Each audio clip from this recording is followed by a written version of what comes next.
Assalamu alaikum. Welcome to another edition of Friday Night Live on Friday, the 1st of March, 2024. I'm your host, Abdul Akbar, joined by Zafar Iqbal Saab in the studio as well. And of course, it has been another tumultuous week, I would argue, on the political landscape of the UK. And of course, I'm sure you will recall the headlines that took place earlier in the week when Sadiq Khan effectively kicked off the week by accusing the Conservative Party of being Islamophobic. My question to you tonight is the Conservative Party Islamophobic? What say you? 01582 481 822 is the number to call tonight to get through to me on the studio to talk about this topic and a bunch of others as well. Also, in about an hour's time, we'll be talking about another topic which is very near and dear to many of us, I'm sure, listening to tonight's program, where we'll be talking about a study that took place by the Association of British Insurers, that's the ABI to you and me, and they found that car insurance quotes are higher in ethnically diverse areas. Now, anyone who comes under the category of ethnically diverse will probably correlate with what you're saying and what these guys have found, but this is an actual data-driven study where they took the same profile of an individual, the same name, but they just changed the postcode.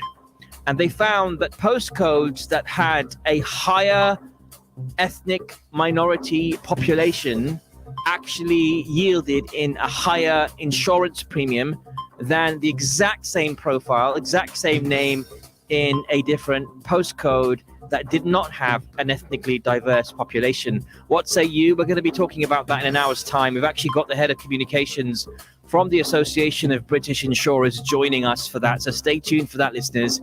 And also, in about an hour and a half's time, we'll be talking about Ramadan. That's right, not long to go, around 10 days to go, inshallah, until the holy month of Ramadan begins. And of course, the gates of paradise open and the gates of the hellfire are sealed shut for another holy month. And we'll be talking to a very special Sheikh Yunus Dudwala, who will be on the line talking to us about how he best prepares for this holy month. But right now, the topic at hand is the question, is the Conservative Party Islamophobic? And this is a really important topic because it's something that really hit the news earlier in the week. And I remember seeing Sadiq Khan, that's the Mayor of London, his actual interview on Sky News in the morning. And it was really, really, really interesting to see him make the allegations that he did on the back of Lee Anderson's remarks that the London Mayor, Sadiq Khan, is controlled by so-called Islamists.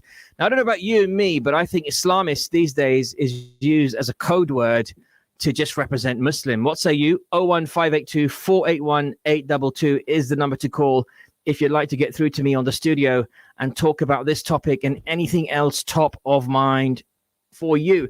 We'll be talking to some special guests as well in a short while. We'll be talking to Councillor Aslam Khan from the Conservative Party. You'll remember he was the former deputy leader of the council, the Labour Council here in Luton, but now representing the Conservatives. I'd love to take his stance on the recent controversy around Islamophobia within the Conservative Party in the moment.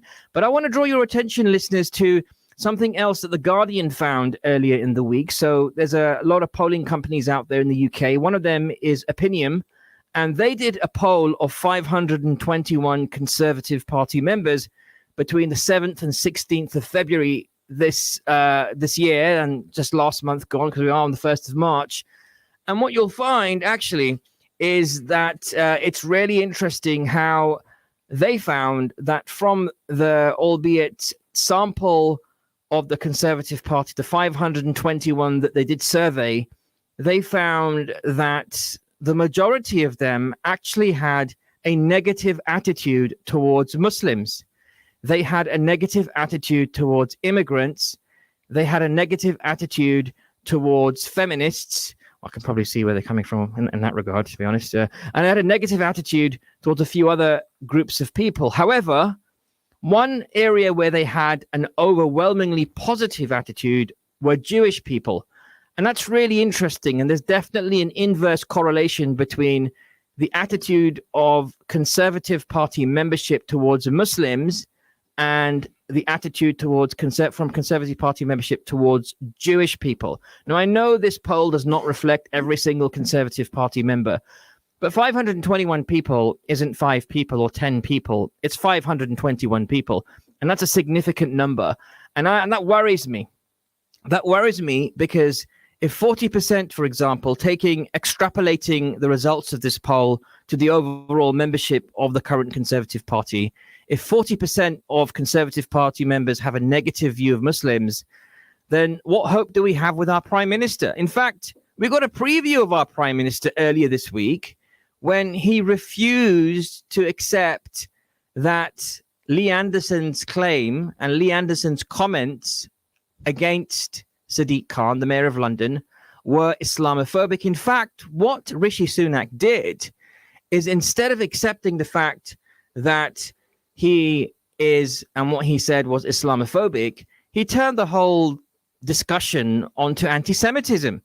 Now, we all know, we talked about this on last week's program, that anti-Semitism is disgusting. It shouldn't happen. But so is anti-Muslim hate. So is Islamophobia. And why can't the Conservative Party proactively, visibly, especially its leadership, because it always starts from the top. I mean, we always hear about, when you read business books, they talk about the tone at the top. Now, if the tone at the top of the Conservative Party is not representative of what everybody else's opinions are, frankly speaking, which is what Lee Anderson said was Islamophobic. Lee Anderson still has not apologized for his comments. And he cited earlier in his tweet that it would be a sign of weakness. What kind of people are we dealing with? I've got to tell you, I was on the fence in terms of who to vote for when it came to the upcoming election. I think I'm getting more convinced that actually Conservatives are not the party to vote for me personally. But what say you? 01582 481 822. And another example of that, probably not so much with the Conservatives, but the Rochdale by-election. You probably saw the news last night when they were voting and they were counting the votes. But George Galloway is also back. That old chestnut, he is back with his 4th round of being a member of parliament for 4 different constituencies, this time for the voters of Rochdale. And guess what the Labour Party is saying? Well, Labour is saying, well, he only got the vote because our guy we had to remove because of the anti-Semitic remarks that he made. But really, do you believe that? Do you believe Keir Starmer and their excuse, where they're basically saying that actually it was the right decision to disown their candidate, Azhar Ali? He came a distant 4th, so Labour came a distant, if you would like, in proxy through Azhar Ali as a distant 4th. And therefore, now George Galloway is back. Or do you reckon this Rochdale victory is another indicator of the general public, especially in Rochdale, that is, talking about the difficulties in Gaza and the fact that the situation in Gaza is getting worse and worse? And we saw how even President Joe Biden in the Democratic primaries this week actually had a protest vote as well, where he got a much lower than expected turnout and votes from the Arab majority in Michigan. Lots of things going on here, lots of interesting dynamics at play, and I am just a bit baffled, frankly, about what's going on. But I'm even more baffled about what on earth Conservatives are up to, and that's why I want to give the opportunity to the Conservatives to talk about what they're up to, what's going on, and explain their leader in a moment. So we're going to have Conservative folks in the studio in a moment. But also another person is joining the program this evening, and he is not a stranger to this program. And he is none other than the very special Muhammad Amin. It's good to see him on the camera as well. I'm going to wave at him there. There he is. And he's also somebody who is the former chairman of the Conservative Muslim Forum, and now, and check this out, now a grassroots member of the Liberal Democrats. I never thought I would see and hear the day when Muhammad Amin, somebody who has been on this program, I would say on and off for the last 10 years, Muhammad Amin Saab, and now you are no longer a Conservative member, you're actually a grassroots member of the Liberal Democrats. I'm looking forward to hear what you have to say and the questions that you have to ask for my very special guests who are in the studio as well. And let me go ahead and welcome both of them, because there are two. I was expecting one, and then two turn up. This is amazing. Like, is this a new policy? First of all, let me start off with Councillor Aslam Khan. Aslam Khan, sir. Walaikum assalam. Thank you for joining us in the studio. No, thank you for having me again. Are you still blue? I am blue. You're still blue. Through and through. Through and through. Oh Yeah. my God. Well, you weren't blue this time last year, so that's interesting. You were red. Well, I've seen the light. Yeah, you've seen the light. Okay, we'll come back to the light in a second. But sitting next to you, you also have somebody, you're Stuart, leader of the local Luton Conservative Party as well. And let me say good evening to you as well, Stuart. Thanks for joining us. Okay, well, gents, you've heard my intro there. And my intro does not reflect just me. It reflects thousands of people who just feel alienated by the Conservative Party. And we all know there's going to be an election this year. And anyone who thinks there's not going to be an election is living on a different planet. We know, in fact, if you look at all the signals and tremors from all the parties and the spending that they're doing on social media, et cetera, everyone's gearing up for an autumn election, it looks like. And everyone's kind of started working on the campaign trail as well. I'd like to ask you, Mohammed Amin Saab, first, if I may, on the Zoom call, which is, what do you make of the recent controversy with respect to the comments, not just the comments made earlier in the week on GB News, but also Rishi Sunak's response as somebody who is formerly Conservative? And by the way, I remember you being a staunch Conservative supporter. You were, I would say, hardcore Conservative, and now you're not. What's going on there, Mohammed Amin Saab? Over to you, sir. Assalamu alaikum, Abdul. Well, you're right. I was a Conservative Party member for 36 years, and I resigned on the day that Boris Johnson was chosen as the Conservative Party's leader, because I considered him morally unfit, and I didn't want to be a member of a party that chose Boris Johnson as its leader. And I've been a Liberal Democrat since the general election. When I heard Lee Anderson's attack on Sadiq Khan for giving control of London to Islamists, giving control of London to his mates, there's only one way to understand those comments. Lee Anderson was attacking Sadiq Khan for being a Muslim.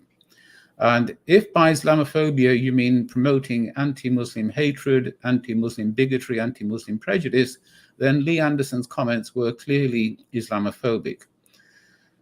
And after temporizing, putting it off for about a day, Rishi Sunak did actually suspend him, but he has never been able to say what's wrong with Lee Anderson's comments. And the reasons for that are he's in a political dilemma. If he criticizes Lee Anderson too hard, if he makes his suspension permanent, for example, there's a strong risk that Lee Anderson will defect to Reform UK. And Lee Anderson has a sufficient level of Yes, that's Nigel Farage's party. That's right. And Lee Anderson and people like him have a sufficient level of popularity amongst Conservative Party members and Conservative Party voters. And as you said, The Guardian has demonstrated has reported this story about high levels of anti-Muslim prejudice amongst Conservative Party members. And that was no surprise to me. Exactly the same kind of surveys were done in 2019 during the leadership campaign of 2019. And in fact, about a year before that as well. And I read all these surveys, I take a lot of interest in them. So he's worried. Just hold on. I'm going to bring you back in a second. Thanks for sharing that perspective. Let me bring in my two guests in the studio as well. So we've got Councillor Aslam Khan, who's now part of the Conservative Party, former deputy leader of the Labour-run council here in Luton. And we're also joined by Stuart, who's the leader of the local Luton Conservative Party there in the studio as well. So let me start with you, Councillor Aslam Khan Saab. What you just heard from me and what you've just heard from Mohammed Amin, now formerly Conservative, now Lib Dem. You were formerly Labour, now Conservative. What response do you have? Do you believe the Conservative Party is Islamophobic based on what you've seen and heard this week and from everybody else? Absolutely not, because there was an inquiry back in 2021 which clearly demonstrated that there was no Islamophobia within the party. I'm not here to defend Lee Anderson. And instead of reading too much into the words being used, which have been, categorically said that they were not right, and I certainly wouldn't use that kind of language against any individual or any community or any faith. But what we should look at is the action that has been taken, which has been quick, robust, and that is the party policy. No, but with respect, it wasn't quick because it was done within 24 hours, quicker than any other party. No, but if Sadiq Khan, let me just correct you on that, if I may, because this was my observation. When Lee Anderson made those comments on GB News, there was, and to use Sadiq Khan's words, a deafening silence from the top of the party. There may have been a few tweets on X here and there, formerly Twitter, and we may have seen that on the Twitter sphere, right? People commenting on the horror, but there were no senior conservative voices. It's the next morning when Sadiq Khan woke up and he gave that Sky News interview and he said, hang on a second, and he called it out. That's when the Conservative Party had to take action, because it was similar to the action that the Labour Party had to take for the Rochdale by-election, as we saw, and they had to play ball here, otherwise it would not have looked good. Well, it took Labour much longer to act, and let me tell you, the party policy is that anyone who uses any bigotry or any remarks that demonizes anyone else, clearly, there's disciplinary procedures that are put in place. No, but why didn't Rishi Sunak say he's Islamophobic? Why didn't your leader, whom you continue to follow because you are a member of the party, why didn't he say that Lee Anderson's remarks were Islamophobic? Well, inquiry will happen. They will get to the bottom of what his intention were in saying that. Look, at the moment, we can twist those words as no we one's like. twisting the words. No, we can take them. There's, it'd be important to hear what his intentions were. And even Sadiq Khan said that he didn't think that there were racist remarks. He himself said that. Okay, so we need to understand what his intention was. That's down to Lee Anderson to explain. There will be an inquiry, and there will be. But Sadiq Khan said these were Islamophobic remarks. Let's be clear about that. I heard his interview. They were anti-Muslim remarks. He said that, as far as he was concerned, they were not racist remarks. But let me tell you one thing. Clearly, there is a party policy here in place, which is robust, and the response was very, very quick. 24 hours is very quick for any party. And it's taken other parties much longer, in fact, weeks and months before they would act. Okay. So, all right, I'm going to come back to you on that because I'm not convinced with your answer. If I be respectfully honest, but let me go to Stuart, leader of the local Luton Conservative Party. Stuart, obviously, you're in Luton, and Luton is a proudly diverse place. We have people from all ethnicities. We have people from the Muslim population, the Hindu population, the Sikh population, the English the white indigenous population, you name it, a Christian population. Everyone's here. The Jewish population. Let's not forget them as well. There's a lot of vibrancy and diversity in Luton, but not just in Luton. I think Luton's a fair reflection of London and other, areas in the UK. What is your response to the lack of Rishi Sunak's comments, not addressing the situation at hand, which is that clearly Lee Anderson made Islamophobic remarks? I mean, let's have a look at the Labour response to No. I do want to speak. I do want to speak about Rochdale. I'm not going to accept that. Sorry. Why? Because I want you to answer my question. It's my show. No. Answer my question, which is: were Lee Anderson's comments Islamophobic or not? Answer the question, please. I don't want you to look at Labour right now. I think Rishi Sunak's response of getting rid of him within one day shows. Why didn't Rishi Sunak say he was Islamophobic? Again, it's up to our party leader what he decides is Islamophobic and what's not. All right. So there is going to be an investigation, as my colleagues mentioned. All right. So you're the leader of the local Conservative Party. Will you apologise on behalf of the local Luton Conservative Party for Lee Anderson's comments and the offence it's caused the Luton population? I don't think it's my place to apologise for someone else's comments. How about the sentiment? I will apologise to the community if they feel offended by the comment. Of course, it was an unnecessary comment by Lee Anderson, and he was removed from the party within a day. When you hear the word Islamist, what does that mean to you?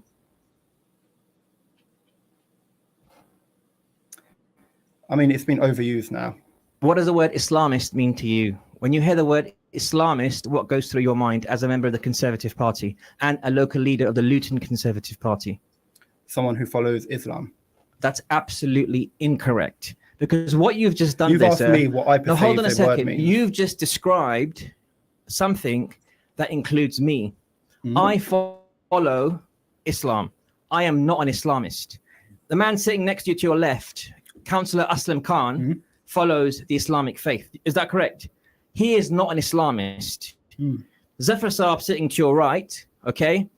He follows Islam. He is not an Islamist. A person who follows Islam is known as a Muslim.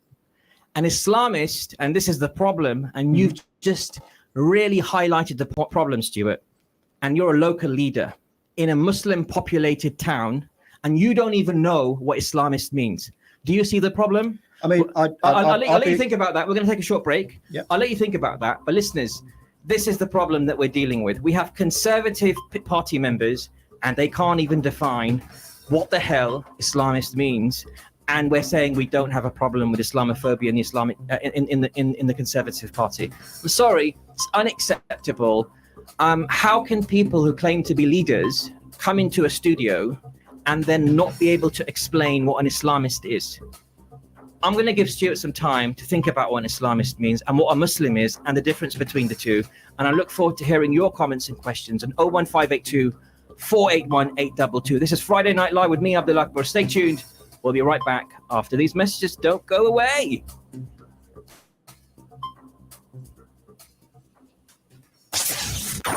This program will continue after the break. Continue listening to Inspire FM. Inspire FM. Inspire 105.1 FM.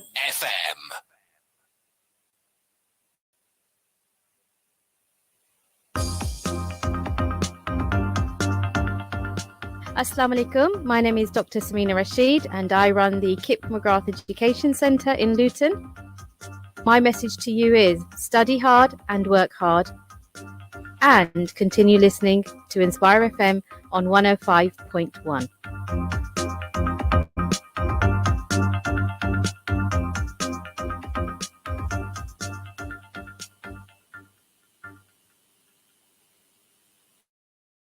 Sapiens Institute is proud to present our very first free pre-Ramadan conference in Luton, In Pursuit of Taqwa, preparing for Ramadan and the Dawah ahead. On Monday, 4th March, join me, Hamza Zodis, Dr. Uthman Latif, Sheikh Fahad Taslim, and Imran Hussain for transformative lectures, Q&A, book signings, and an opportunity to support our work. Register now, sapiensinstitute.org/taqwa, or search In Pursuit of Taqwa. Did you see that guy on TV? What, that no comment guy? Yeah, he was sick. What was his name? I think it was Atiq Malik. Yeah, Atiq Malik of Liberty Law Solicitors. Atiq Malik heads up the criminal law team at Liberty Law Solicitors, specialising in everything from serious crime down to road traffic offences. To find out more or for a free telephone consultation, call 01582 459955. Liberty Law, there when you need us most. Are you struggling with feelings of depression or anxiety? NHS talking therapies can help. They are effective, confidential, and free treatments delivered by trained clinicians online, on the phone, or in person. If requested, NHS talking therapies can be offered in Hindi, Bengali, Punjabi, or Urdu. Your GP can refer you, or you can refer yourself online at nhs.uk/talk. Landlords, let us take away the hassle of letting your property. Our comprehensive services include tenant vetting, rent collection and service charges, maintenance and repairs. Ideal Properties has 2 branches and have been established over 20 years and have gained a wealth of knowledge and experience. If you are thinking of selling or letting your property, then speak to a member of our knowledgeable team about a free no-obligation market appraisal. We can also offer guaranteed rental income. Contact us on either Luton 721110 or 696050. Ideal Properties. Service with a smile, whatever your needs. Are you a Muslim struggling to get by during these difficult times? You are not alone. Thanks to Zakat given through the National Zakat Foundation, we can provide grants to help with money and support to cover the costs for urgent essentials like food, medicine, and groceries. Please go to nzf.org.uk and click on apply to get the help you need. National Zakat Foundation, we're in this together. السلام عليكم ورحمة الله بسم الله الرحمن الرحيم قال النبي صلى الله عليه وسلم من أحب لله وأبغض لله وأعطى لله ومنع لله فقد استكمل الإيمان. That he who loves for the sake of Allah, hates for the sake of Allah, gives for the sake of Allah and denies for the sake of Allah, he has completed his Iman.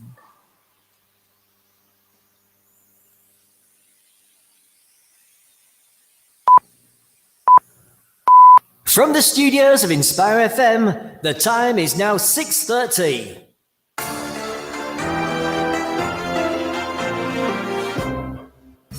Assalamu alaikum. Welcome back to part 2 of tonight's edition of Friday Night Live on Friday, the 1st of March, 2024. I'm your host, Abdul Akbar, joined by Zafar Iqbal in the studio, and I hope you're having a great start to your Friday evening. Of course, we're beaming out to the good people of Luton and surrounding areas tonight, and also to the good people of Sheffield, Nottingham, Derby, Peterborough, and the Midlands through our partner stations across the nation. If you're joining us right now, well, welcome. We're talking and asking the question if the Conservative Party is Islamophobic. I've got some great guests in the studio and also on the line. We've got Mohammed Amin, who is a very special person on this program because he's been joining this show for the last 10 years. He's the former chairman of the Conservative Muslim Forum, and I say former because now he's a member of the Lib Dems, and he was explaining to us earlier that he actually resigned from the Conservative Party after Boris Johnson came into power as the PM. So that was an interesting bit of story there. We're going to go back to Mohammed Amin to get his reactions from our guests in the studio. But I do want to go back to the conversation I was having with my guests here. We're joined by Councillor Aslam Khan from the Conservative Party, formerly Labour Deputy Leader of the Council, now Conservative member. We also got Stuart here, leader of the Luton Local Conservative Party as well. Good evening to you again, gents. Thanks for being here in the studio with us. So, Councillor Aslam Khan, we've just had a bit of a strong conversation. I asked your colleague Stuart how he would define an Islamist, or what an Islamist is as far as he's concerned. Would you like to elaborate on that definition, or explain to me what your understanding of an Islamist is? And the reason I'm asking this thing, is because your colleague Lee Anderson was withdrawn the whip directly because of this reason, and the fact that he associated Islamists taking over London, implying that Sadiq Khan is somehow run or ruled by Islamists, which is completely untrue, as has been proven this week by the whip being withdrawn from him. So what's your take? What is an Islamist from your point of view? Well, clearly there's a lot of misunderstanding between, someone looking at... Are you an Islamist? I'm not an Islamist. Okay. Clearly I'm in a... So was Stuart's definition correct or not? Because he said that all Muslims are basically Islamists. No. Look. Let me tell you my experience with Stuart. No, I'm not criticizing Stuart. I'm just saying I'm criticizing. Let me tell you the difference that I've seen. Definition, I am kind of criticizing Stuart, to be honest. But I've been brought up in this country. I've worked in the corporate world. I'm now into a second political party, and let me tell you, you're an amazing man on top. Well, no, thank you so much. I've received nothing but love and respect. In a very short period of time, I have got to know Stuart, the rest of the Conservative family, not just in Luton, around Bedford, Milton Keynes, Cambridge, and so on. Let me just finish, including Richard Holden, the party chairman. Okay, and previously I couldn't even get to my MPs, let alone going far up. So this tells you in the Labour Party. This tells you how welcoming Conservative parties for people for all faiths. That's my personal experience. Now, but you clearly haven't done a very good job, because he doesn't know what an Islamist is. Well, no, hang on a minute. You want to be teaching? Yeah, I've been here only 3 months, and Stuart is a lovely guy. Look, he's a fab guy. Yeah. And he's one of the most friendliest people that I've seen. Clearly, there's a misunderstanding across the community, not just here. Yeah, I think Stuart was just a sample of the ignorance. You caught him off guard. But look, let me tell you.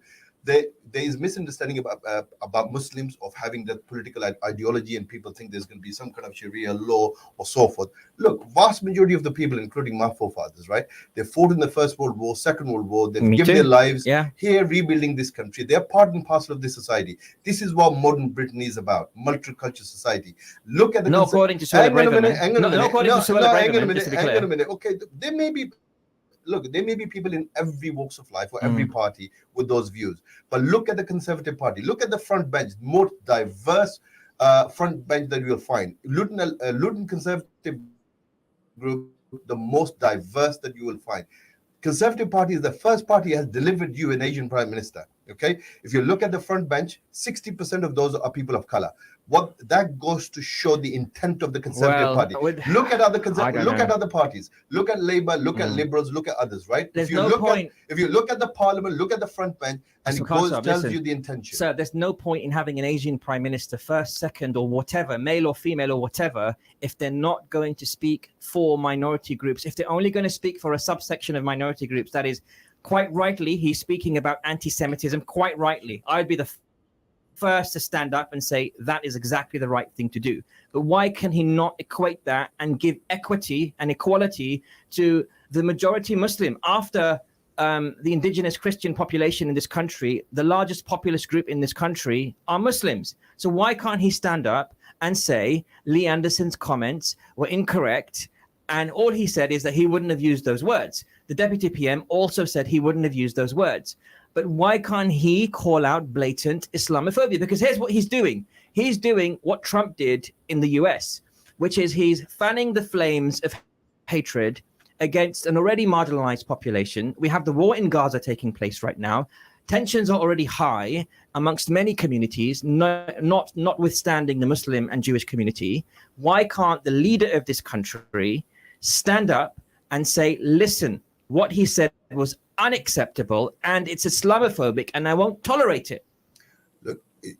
Look at the action that is taken. Whip removed. What does that show? It's the intent.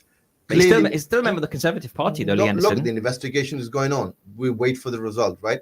But let me tell you, by joining the Conservative Party from Labour Party here, I can tell you my experience has been really, really positive. What we need is more people join the Conservative Party. And this has shown you clearly there is misunderstanding. By joining the Conservative Party, by expressing and sharing our views and thoughts and greater understanding of the Muslims in the vast majority, that's how you address the problem. And clearly we are having that debate. And, Britain's changing. And I don't know. What I would say to you is, I'm going to pray for you tonight because you're in a difficult spot. You're a Muslim member of the Conservative Party. Let's look at living for Muslims who are living in this country overall. You got Yusuf here, the first minister of Scotland. You've got political Hamza Yusuf. Hamza Yusuf. You've got political parties here which have representatives of. I'm talking about across the parties now, right? Of Muslim background. You have now more people from Muslim backgrounds getting to prominent positions. Now that should help to address and alleviate some of those fears. But we need to have those hard discussions. But look, these discussions we need to have. Those Hamza Yusuf, leader of the SNP right now. You're quite right. He's the first Muslim leader, first minister of Scotland, first of all, but also mainstream leader. That's nice. But one thing that really underlines his leadership, and I think will be one of his legacies, is his position on a ceasefire on the war in Gaza. Nobody else has come forward apart from the SNP. I know there was a shambles of emotion last week. We know what happened there. We're not going to go into that, discuss that happened last week, which took the topic completely away from Gaza and onto the speaker. But, you got to understand that, yes, there is Muslim representation, but to me, that doesn't mean anything if there isn't any meaningful action that represents the Muslim vote. But let me come back to you in a second. Let me go to Muhammad Amin, who is live as well. Muhammad Amin, you've just been hearing from our guests in the studio, our panel in the studio. What's your reaction to what you've heard so far? Any thoughts coming from you? Yes, several. First of all, if you want me to, I can talk about the Swaran Singh report, which Councillor Khan mentioned, because that report did not exonerate the Conservative Party about Islamophobia. You want me to explain that? Yes, please. If you can do it briefly, though. Yes, certainly. I was interviewed by Swaran Singh for an hour, and I'm quoted twice in his report, so I know quite a lot about it. And the terms of reference of that report were very narrowly drawn by the Conservative Party to ensure that nothing bad could come out of the report. It was a report into the Conservative Party's complaints process. It was not asking, Swaran Singh was not asked the question, is the Conservative Party Islamophobic? And therefore his report did not answer that question. It's a complete misnomer to claim that he exonerated the Conservative Party. Okay, very interesting. Councillor Saab, what's your reaction to that? That report that you cited saying it's proven that this Conservative Party is not Islamophobic had nothing to do, the terms of reference were about the complaints process, not about understanding whether or not there was any kind of institutionalized Islamophobia within the party itself. Well, there's nothing there to suggest, apart from the individual cases that you said, that the whole party is Islamophobic. There's no evidence to suggest that. So you need to have another robust investigation to prove or not to prove. But what I'm saying here is that, I can talk about my experience from top to bottom within 3 months has been nothing but love and respect. I'm a person of color. I'm a Muslim. And it's been a very positive experience. Let me go to Stuart again. So Stuart, let's go for round two, in a gentle way, of course. Thank you. I just got offended earlier when you couldn't explain to me. And when I look at I'm a leader myself in an organization that I work for, and people who report into me expect me to know basic facts about the work that I do. So I expected the same of you, being a leader of the local Luton Conservative Party that has a demographic that includes the Muslim population. I'm sure you're going to go back home now and do lots of reading about that to understand where that's coming from. But you should understand that Islamist is not synonymous with Muslim. It never has been, never will be. Islamist today is used as a derogatory term to describe people that wish to create an Islamic way of life where they are living, and also establish an Islamic state and rule and govern themselves and others by Sharia law. That is not true for the majority of Muslims in this country. We know that there highly likely won't be a Sharia law in this country anytime soon, or anytime that we can think of within our lifetimes or in the future. We're not here for that reason. We're here because most of us were born, and we're actually very proud to be Muslim and to be British. We are part of this life. We grew up here. We were born here. And I don't know, Councillor Saab, you were born here or not, but many of us were born and raised here. And some of us emigrated here, but still nonetheless established the British way of life, whatever that is, because the British way of life is also an ambiguous term. What are you drawing from the last week, Stuart, in terms of the gaps in the Conservative Party's knowledge? Because you yourself just demonstrated you had a gap in knowledge. What are you drawing from that, and what do you think your party needs to do in order to build trust with a community, namely the Muslim community, to build trust and hope that we can maybe think about voting for you in the future? Well, I certainly think there's education that needs to take place within the party. I think most Conservatives are very open to new experiences and open to education within the Islamic scope. What was the second part? Yeah, so what will you do to build trust? I mean, how can you build trust with the local population? I know one of the reasons you joined the show today was precisely for that, to get more of an awareness. Well, to be honest, it's so we can sing from the rooftops what we're doing in Luton, for example. I mean, you only have to look at the diversity within Luton. 50% of our councillors, for example, are BAME. Within the Federation, Conservative Federation, our chairman... Do you know that BAME is no longer a term that's used? Oh, I heard it used earlier here. Yeah, but do you know that, no, from a political perspective, from a political party perspective, the Conservative Party discourages the word BAME. I don't know if you know that as a leader of the local Conservative Party. Didn't know. Well, you should read the guidelines that your own party has set out for you, because the word BAME is no longer a politically correct term to use as a politician or somebody who works in politics. Just for the record, FYI. Do educate me what the new term is then. I don't know what the new term is, but what I do know is that using the word black and minority Asian does not fully reflect the diversity that we have in the UK. Well, nonetheless, the diversity within the Luton Federation, for example, our chairman is Muslim, our deputy chairman is Muslim. We've got 2 area, south and north, which are both Muslim. Our treasurer is Muslim. We have a great diversity within Luton, and frankly, I think Luton should be held up as an example of what we're doing good. Yes, there are some things that we aren't doing well. I put my hands up. Lee Anderson is a great example of that. But where we do find intolerance within the Conservative Party, and I mean genuine intolerance and not lack of education, then we must seek out and destroy it. What's your reaction to the Guardian poll from Opinium that clearly showed some really scary data from those 521 Conservative Party members that were polled? And there was definitely correlation that showed that there was a negative sentiment towards Muslims. And, you know, it was around 50%. Well, around 40%, sorry. What I would say about that is there's 100,000 conservative members within England. So 40% of those members potentially could be 40% of 500 members. Now, it depends where you carried out that survey. If you carried out within the Luton Conservative Federation, because we are so open and because we are so accepting, I definitely believe you get different results. Would you accept that there are members of the Conservative Party that do have Islamophobic tendencies? I think there's members of all parties who have intolerances towards different groups. You know what? I've never met a Labour Party member that I felt has indicated any form of Islamophobia or had said anything negative about Muslims and the Islamic way of life. They've always been quite tolerant, but there are lots and lots of evidences of Conservative Party members that have said very controversial things. Let me give you another example. Scarily, a former PM. Yes, she may have been a PM for a very short tenure, history's shortest serving PM, but she was in America recently sharing a stage with Steve Bannon, whom we know is a Trumpist, who is far right wing and a conspiracy theorist, also citing the Suella Braverman way of thinking, which is to contradict what Councillor Aslam Khan said earlier, which is that the UK's multiculturalism project has failed.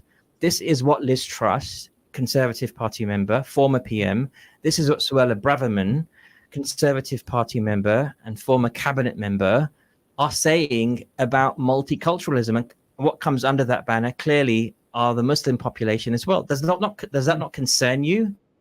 So I'll split that into 2 parts. First part is you talking about Labour being innocent in all this.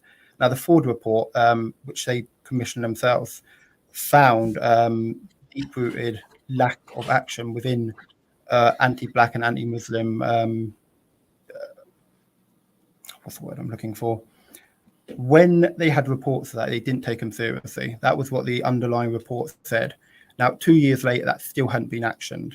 So maybe that might be your experience, but there is certainly people within the Labour Party who hold anti-Islamic views. Okay, thank you for sharing that. Zafar Saab, what's your take? Because Zafar Saab, when you look at the situation right now, and what would your impression be? Would you agree with what Stuart just said, where there's potentially, Well, I'm glad we've got Councillor Aslam and the representatives of the Conservative Party. They are trying to, in many ways, trying to defend and trying to project a different view of the party to mainly Muslim listeners at the radio station, because I think majority of our listeners would disagree with what they're saying. There are too many instances where there are nasties right within the Conservative Party who are allowed to and are able to share really toxic views, not just on mainstream media, but in social media as well. And that is indicative of the fact that there is a cultural problem, and Amin Saab would testify to that, and he has testified many times on our program that there are problems within the Conservative Party. There are problems with extremists within the Conservative Party, and our Prime Minister Sunak, yes, he's an Asian. He was selected as a Prime Minister. Is yet to sort of confirm whether Conservatives will actually vote for an Asian Prime Minister. However, he doesn't appear to be anybody who's any different to the previous people that have been in charge of the Conservative Party and the toxic views. And when I talk about toxic views, Lee Anderson is not the first one. Yeah, I don't personally. I don't care who the PM is. Asian, black, white, male, female. It's their Lee Anderson is not the only one. Liz Truss, I think you mentioned, right? There are people like Norman Tebbit, as far as going back to the 90s, etc. Norman Tebbit, lots of people have said things. Boris Johnson, when he was a mayor of London, he quoted a really out of context term within the Quran to justify his views towards Muslims in a really negative way. And he was the prime minister. He was elected as the prime minister. I'm just wondering if it's and he mentioned he referred to us as Muslim women as letterboxes. Yeah. So there's a litany of examples, which I haven't seen from the Labour Party. We haven't seen them in the Labour Party. Yeah. Zara Sultana mentioned the fact that she gets bullied. She gets bullied regularly, right, from members of the Labour Party. She was in tears, basically, in one of the interviews about the I don't know, but the incidences seem disproportionate to be honest, I mean, the truth needs to be told, basically. Yeah, there are people right within parties that are not reflective of party policies, right? And yet, but I think on the Conservative side, there are a lot more examples of those who I think are so. not reflective I think the numbers are higher on the of Conservative side, but anyway, I don't have the numbers, but it just feels to me it's a bit higher. But I'm not going to go on feeling. We'll try and find the data for that as well. Let me go back to Mohammed Amin on the line as well. Mohammed Amin Saab, obviously you were formerly Conservative, now Lib Dem. When you saw the comments that Rishi Sunak made this week in response to the Lee Anderson fiasco, were you disappointed that he couldn't just apologize and call out Islamophobia? In fact, what really disappointed me was that instead of talking about Islamophobia, he never even mentioned the word Islamophobia. He went straight onto the anti-Semitism wordsmithing and not even talk about or give any notice to Islamophobia whatsoever. And he still hasn't. I was disappointed because I would expect better of our Prime Minister. At the same time, I can understand why he's behaving the way that he is, because he's desperate not to lose the votes of, frankly, anti-Muslim voters who would otherwise risk defecting to the Reform Party. That's why we're in this ridiculous situation that Conservative ministers are being sent out into the airwaves to say Lee Anderson's remarks were completely unacceptable, but when the interviewer asks them what was unacceptable about them, they can't answer that question. In fact, let me ask Councillor Khan, what was unacceptable about Lee Anderson's comments? Over to you, Councillor Khan. Well, like I said, I would never use those or choose those kind of words which would demonize. Hang on a minute, to demonize any faith or any person. But let me take you a little back. In this country, all the migrants were treated in a hostile manner. Even for those people who joined, whether it's organizations or political parties, including Labour Party, were facing hostile situations. It's just that you got more people in that party, things have changed. Conservative Party has been going through reform, is going through reform. Local Conservative group is an exemplar for the rest of the country. Let me tell you, it's the policies which define and the intentions of the party's direction. Rishi Sunak, quite rightly, has taken robust action, sending a clear message to anyone in the party: if you behave or say things which are derogatory, you will be dealt with. That is the party position. That's how I see it. And let me tell you, we in this town, reform this town, changed it. How? By talking to people, by being with them, by alleviating people's fears, educating one another. Now, that's what needs to happen. And the journey is continuing, and this country is much more diverse than it was ever before. You are seeing now political leaders in the local government, leaders in the public services, leaders in the corporate world who are out there projecting a positive image of Islam. Now, that's what needs to happen, and that's what's happening within Conservative Party. And in Luton, we're going to demonstrate how the National Party needs to learn from us. Absolutely. And it's very sad, despite all those good things that you've mentioned and those milestones that you clearly have reached, your leader, Rishi Sunak, still cannot stand up on national media and even recognize that Islamophobia exists. You have a lot of work to do, sir. Well, you will see things are changing, and they will change. I hope so. Stuart, what are you going to do? I mean, what actions are you going to take from your experience? As I said, we're working incredibly hard within Luton to spread our message to all groups. I mean, coming back to the Anderson comment, I don't think stoking any intolerance is acceptable. And that's frankly what the comment was. Can you say Islamic intolerance? Well, I'm talking about Islamophobia. Say Islamophobia. Islamic. Well, the reason I said all intolerance is because Islamophobia, for example, is up 365%. Anti-Semitism is up 388%. So I don't think any political leader whatsoever from any party should be stoking the flames of intolerance. And that's why I say intolerance, because it's not only about Islamophobic. We know that. We know that. With respect, we know that. But yeah. What I'm trying to get at is I want you to acknowledge the fact that there is Islamophobia, because we feel it every day. That's the problem. We feel it every day. The Conservatives, right, are not acknowledging it, right? I want to make sure that you acknowledge it as a local Conservative member, right, sitting next to somebody who's from the Muslim community. Islamophobia exists. It's real.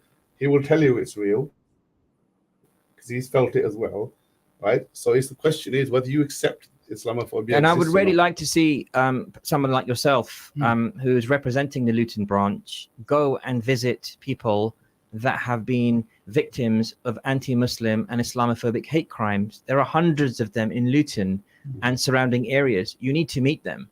Now, by me saying that does not mean I am for any reason whatsoever, for a second, for a millisecond, a microsecond, a picosecond, suggesting that you ignore the anti-Jewish hatred that's also out there. Nobody is saying that. But what we really want to hear you say is that you condemn Islamophobia and you won't accept it in all of its form or any of its forms, because we hear the Prime Minister talking about anti-Semitism very clearly. It's on the tip of his tongue, but Islamophobia is not, and that's what worries us. Anyway, thank you, gentlemen, for joining us. Let me go ahead and thank my guests. Councillor Aslam Khan, you got 10 seconds. Yeah, well, last thing, look, I mean, I personally, living in this country, have met some amazing people, whether they're Jewish, Christians, Hindus. Yep. I'm the person that they have helped me to grow as a politician. And it's a great country. I love being here. All right. And I'm enjoying every part in the Conservative Party. We're going to demonstrate to National Party how things are done. Thanks. Thank you to all of my guests, especially Muhammad Amin and the two guests in the studio. Listeners, Friday Night Live, we'll be right back after these messages. Don't go away. Stay tuned.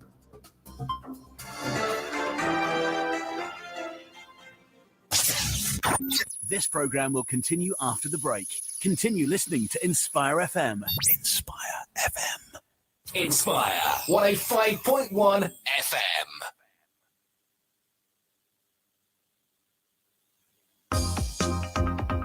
Assalamualaikum, my name is Imrana and I am the founder of Dharmana Book Club and also a project coordinator for Beyond Borders, the Art of Integration.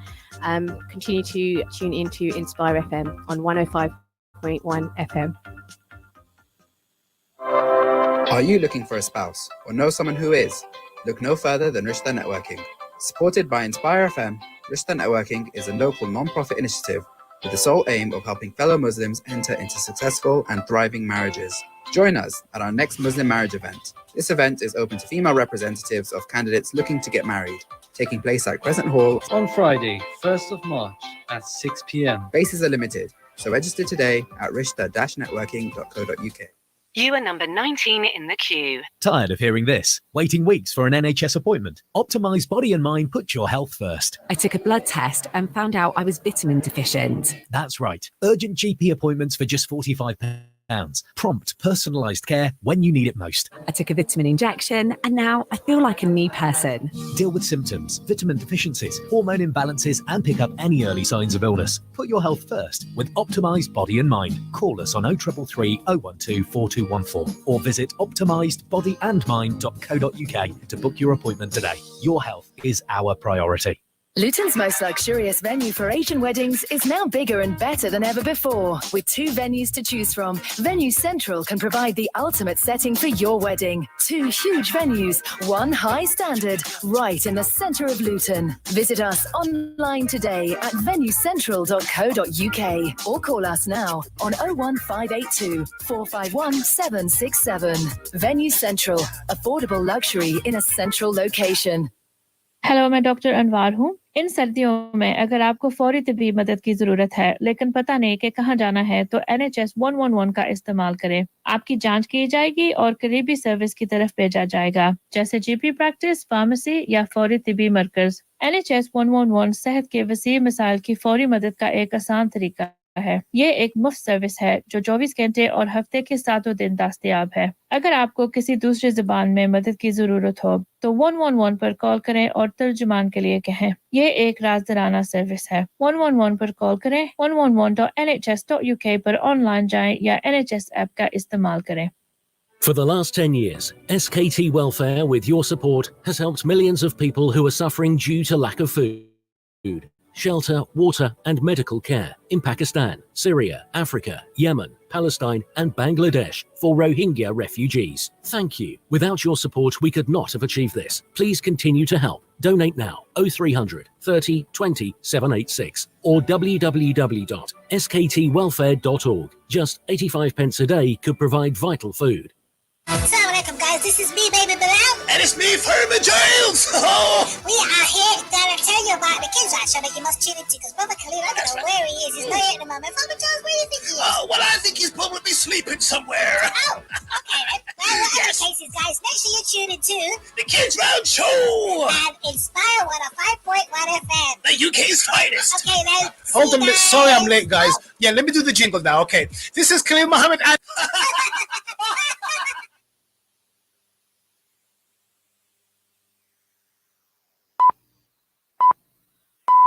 From the studios of Inspire FM, the time is now 7 o'clock. From the heart of Bedfordshire in Luton on 105.1 FM. This is Inspire FM News.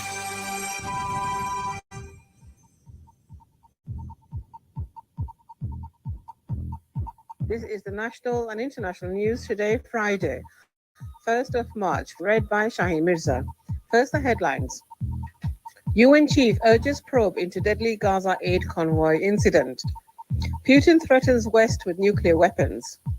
US lawmakers urge Biden Blinken not to recognize new Pakistan government. In India, cows are more safe than women and Muslims. Tory party must face up to Islamophobia in its ranks. Rochdale loss is Starmer's worst nightmare, says Galloway. And that concludes today's news roundup. Always up to date with everything that's happening locally, nationally and internationally. This is Inspire FM.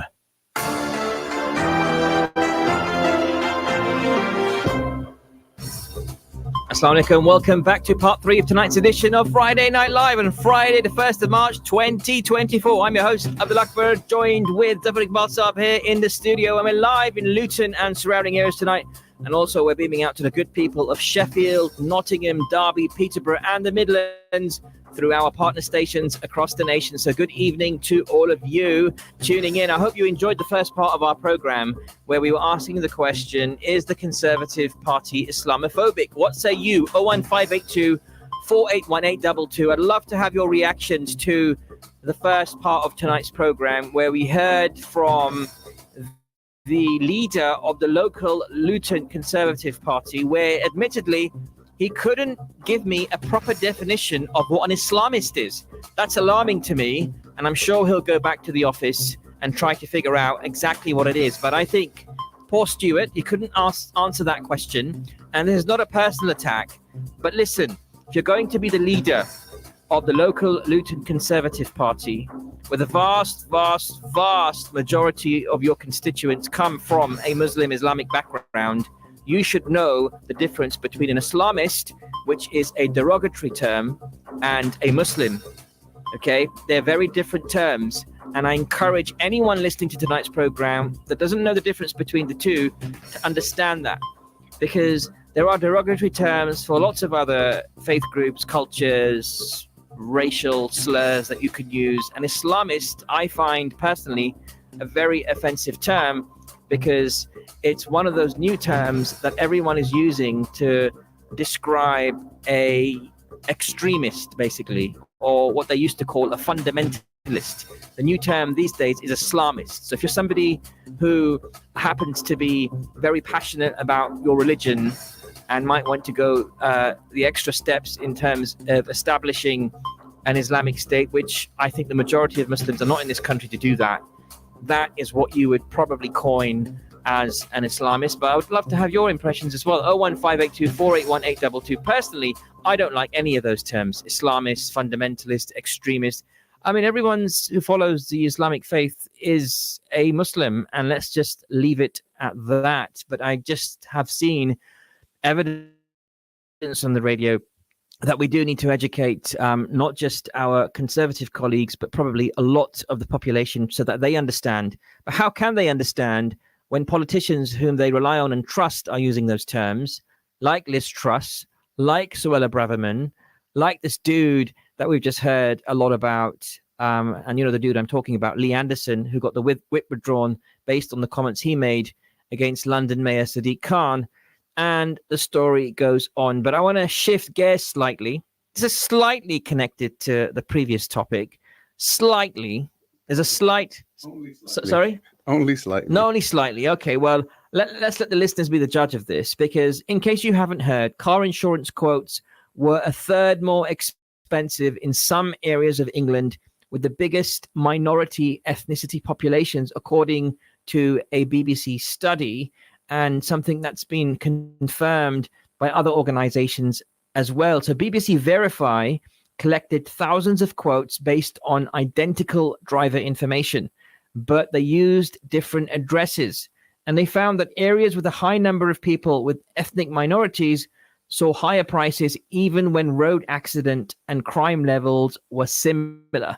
Well, we want to talk more about this, and we're not experts on the car insurance trade, but we do have somebody who represents the Association of British Insurers. That's the ABI to you and me, who's the head of communications. His name's Chris Blackwood, and he's on the line right now. Good evening, Chris. Thanks for joining us, and you're live on the radio. Hi, Abdul. Can you hear me okay? I can hear you loud and clear. Oh, lovely. Thanks for having me on the show. You're welcome. Chris, what was your reaction to this recent bit of research carried out? Yeah, so I spoke to you guys about this when the news first broke, because you wanted to kind of cover this study. We've asked the BBC if we can see the research, and unfortunately they haven't shared it with us. So it's really difficult to, fully understand whether it's ethnicity we're talking about here, or actually more likely just the kind of poverty levels in those areas. So we know that in areas of where there's greater levels of poverty, there tend to be higher cost of claims, and that impacts premium prices. Right, that's really interesting. I think just reading into the details of the article, at least, and I do understand that you haven't actually seen the data and therefore unable to completely verify from the ABI point of view what's going on here. But we had an expert on the show recently that said that areas that do have a high poverty index also have a high ethnic minority index as well. So there could be some correlation there. But the BBC is quite clear in their article saying that people from ethnic minorities saw higher prices. And I think what they're doing is, you can probably work out based on postcode where an area has a high ethnic minority population and an area that has a low ethnic minority population. And I think they're making inferences from that. But more generally speaking, from the ABI, have you seen that does correlation like this exist in general? So do insurers actually tweak how much they charge in terms of a premium, even though the crime rate or other factors that they would also rely on are the same in both areas? The only variable really is the ethnicity of those people. Yeah, so insurers don't ask for the ethnicity of their customers, and they can't do that. It's against the law. So we don't record any data on that. But outside of crime and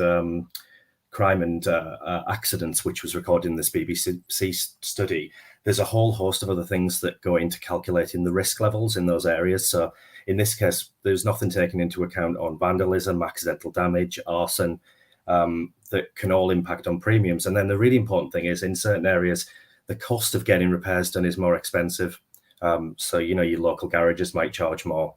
And then there's all sorts of other factors that go into whether that area is risky or less risky. And the majority of the public they support risk-based pricing. So that's kind of how that's how the insurance industry works. You do have to vary the cost by the risk involved.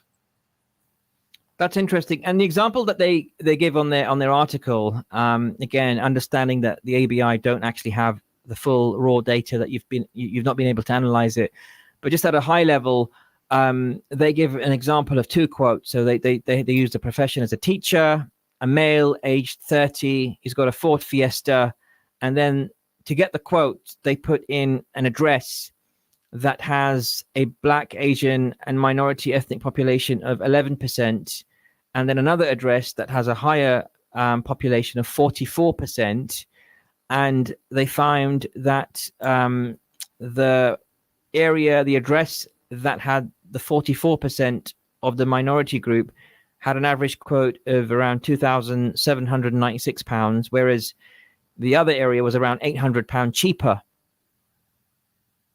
Yeah, and I think the key thing there is that's one factor where those two areas, if you think about them, will have really, really different factors in terms of how dense the traffic is, how many cars are driving through that area, how much repair costs are, and actually how likely there is to be claims in that area. So if you're more likely to have an accident in that postcode, it's a kind of riskier place to own a vehicle. So what we're saying is we'd really like to see the research, because we can't tell whether this is simply reflecting poverty levels in the area or it is ethnicity that's coming through. So yeah, that's really why we can't talk too much about the study specifically, but I'm more than happy to talk about risk factors and kind of some of the things that go into car insurance pricing, because we're doing a whole host of things to tackle, to keep costs under control. Can I ask, I guess there must be some sort of an algorithm which is used to define risk and risk in particular areas. Can I ask if that algorithm is public, or is there any oversight from agencies like Ofwat or Off something or other to basically make sure that, is there anything like that at all? Yeah, so how would different insurance companies price, whether it's algorithms or what mathematics go into it? That's kind of their own recipe, if you like, and they're allowed to keep that. It's commercially sensitive. That's their business, basically. So, but in essence, those algorithms are that they are a way of profiling, right? So you profile, exactly. I guess. Mm-hmm. So insurers are regulated by the FCA. So the FCA keeps a close eye on how insurers operate. And only this week we were talking about implementing guides to use of AI in insurance, because you have to respect the principles set out by the government when you use any sort of algorithm, exactly for that reason, so you don't have built-in biases reflected. So it's something that the industry takes really seriously, and is we're regulated by the FCA, all of our members, to sell insurance. So the FCA also looks over too. So FCA is more concerned with fraud and I guess more financial compliance. Financial compliance. But I'm more talking about regulatory in terms of overreach. The insurance industries have huge amount of data they can rely on. No, but what I'm hearing from Chris Eversab is that the insurance companies can do whatever they like in terms of calculate your premium. That's in a black box, effectively. Let me ask this question, if I may, which is, Chris, based on what Zafar just said, what oversight is there to ensure that insurance companies are playing and being fair in terms of how they calculate premiums? So you mentioned something like risk factors. What are the risk factors, and how do we make sure those risk factors are not discriminatory in any way and are actually fair and quite neutral from person to person? Absolutely. Yeah, I mean, if you've ever been onto a price comparison site, you'll know how many different boxes you have to fill in and how much information you have to give. And then there's also other data that is taken on board about a customer when they get a quote, and that ultimately the insurance industry, all of the premiums go into one big pot, and then when someone has an accident, they draw on that pot, and so that number needs to be similar. And in fact, with car insurance, for every £1 paid in premiums, the industry pays out £1.14 in claims and expenses. So actually, car insurance isn't a profitable business. What the insurers are trying to do is collect enough premiums, and they have to make those premiums go up and down in order to reflect the ultimate claims that that the claims of the many, the premiums of the many pay the claims of the few. So that's why the premiums have to reflect the risk in that area. But as you say, the number of factors that can go into that, as I said, traffic density, vandalism levels of arson, accidental damage as well. So, if you're in an area where there might be kind of large freight cargo lorries coming by, then that's more chance of accidental damage to your vehicle. What about so you can imagine there's all of these things that go in. Mm-hmm. Sorry. And if we were to talk about gender, because obviously when you fill in, let's just say you go into one of those price comparison sites, they also ask you your gender, they ask for your date of birth. Those are two, if you like, protected characteristics that we might find in normal employment. I know we're not going for a job here; we're asking for a company to protect us from risk in terms of a vehicle accident. But I mean, age, they definitely look at age for sure, right? They definitely look at gender, because the statistics around, men having a much more higher crash rate or, accident rate than women. What other characteristics in terms of human characteristics are they looking at? Obviously, as you mentioned quite clearly, they're not looking at ethnicity, but I'm wondering if they're being clever and inferring ethnicity in other ways, which this BBC article seems to be implying, which we don't know for sure, so we don't want to give out false information.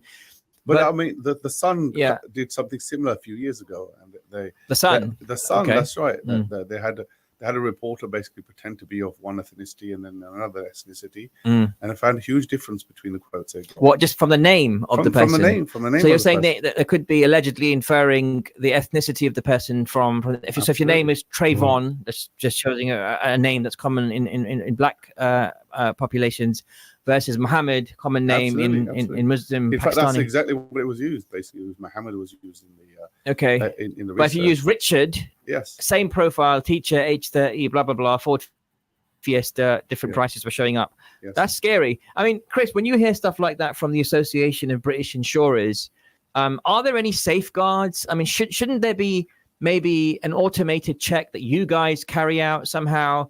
Like a bot that just goes out to all the price comparison sites and varies the ethnicity factors or anything else that somebody can get discriminated by, and take it from there. Is that not possible? So there isn't pricing on your name. That's not something that happens. But in terms of all of these factors, again, it's reflecting the risk in, dependent on that data that goes in.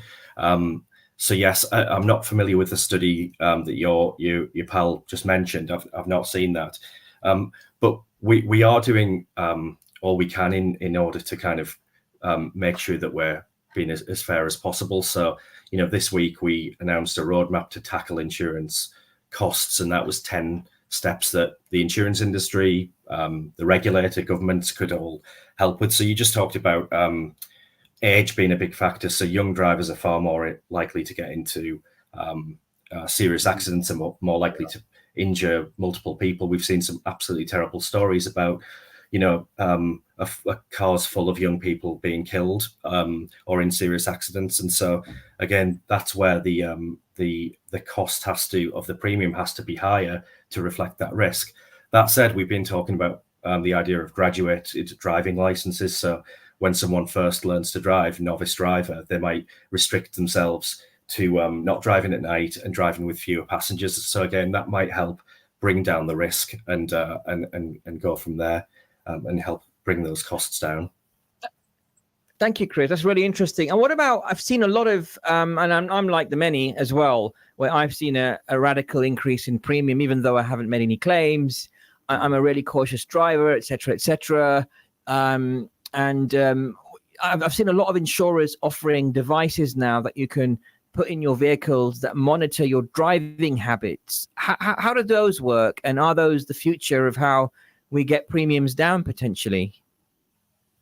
Yeah, I mean, technology, there's all sorts of different technology available. The telematics you're talking about do monitor how the car is driven. So if you drive safely, then it'll record that information and it'll be able to discount your premium as that data is recorded. So that's one way. There's also, a range of things that we can do. We can keep combating vehicle thefts, and we're going to be working with the Mayor of London, for example, in the capital, to help tackle vehicle thefts, especially kind of keyless thefts. Tackling fraud is really important. So trying to crack down on cash for crash scams and the like. That's going to reduce what everyone has to pay, because ultimately, when there's fraud, that means it's more expensive for insurers.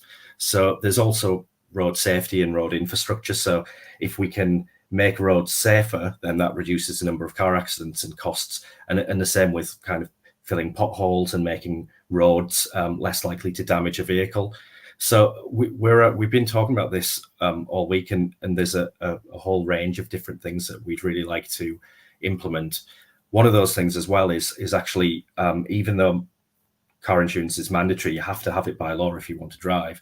There's a 12% tax added called insurance premium tax, and we think that's really unfair because you're doing the responsible thing, taking out insurance, but that adds £67 to the average policy. So if we've been asking the government today to consider cutting that in the budget or in the future, because with these price rises that have come through from inflation, that have pushed up the cost of fixing cars are miles more complicated than they ever were. They've got microchips in them. They've got all sorts of technology in them. So that's pushed up the cost of premiums, and everyone's, feeling the pinch. And we think that if, the government wants to really ease the strain on households and businesses, 84% of people have an insurance product. So you think about how widespread those savings would be if we could cut that tax from insurance. So that's just another thing that we've been talking about this week.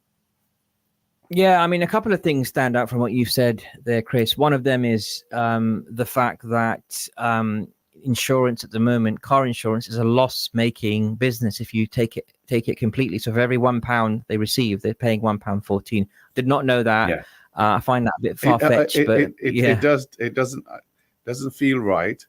Why are they in business for? I can give you my personal sort of situation if you like. Oh God, my house insurance. Please don't. My house insurance has gone up 300%, right? 300%. 300%. How many bedrooms did you add in the last year? No, nothing. Nothing's changed from last year. Did you make any claims? No, 300%, right? And my car insurance, I've got 3 cars basically, right? It's gone up. The overall bill has gone up by 200%, right? Do you have like one policy for all 3 cars? That's right. Yeah. So you have like a multi-car policy. Okay. Right. So, of course, Chris can't, comment on individual cases. Chris is representing the insurance industry.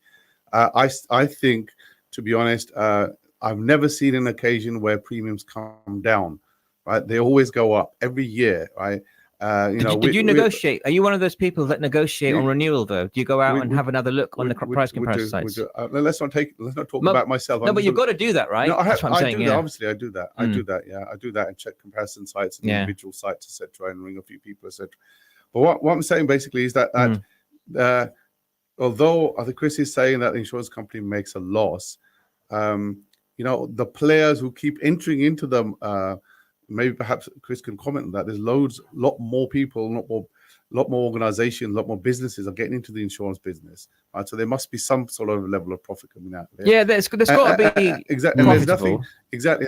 There's no and premiums never come down. They always go up, regardless whether you've had an accident or not. I've got 15, 16 years of no claims discount basically, right? And still they're going up by this percentage. Yeah. But I think even no claims discount. So the point I wanted to make really is that the insurance industry has a representative of the ABI. Yeah. I think the public needs to have a representative. They need to have something like Ofgem or whatever, who looks at the way insurance companies operate. So you're saying there needs to be a regulatory body. But they're saying there's the FCA. The FCA looks at the financial side of things. I'm talking about behaviors, operating people. The algorithm. People have an oversight, right? So that the algorithms are applied in a fair and equitable way. Chris, is that fair? Of course. Is that fair?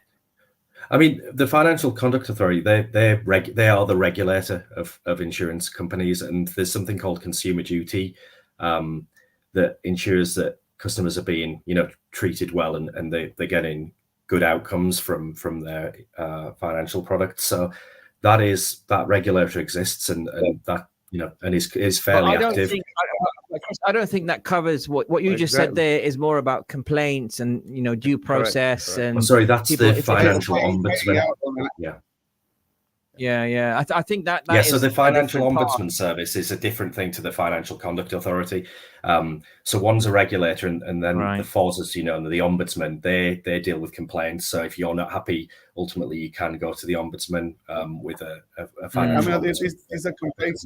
These are complaints, but I get what your point, right? That the industry, the insurance companies have their own unique algorithms to make sure that they do make money in a slightly different way and are competitive, etc.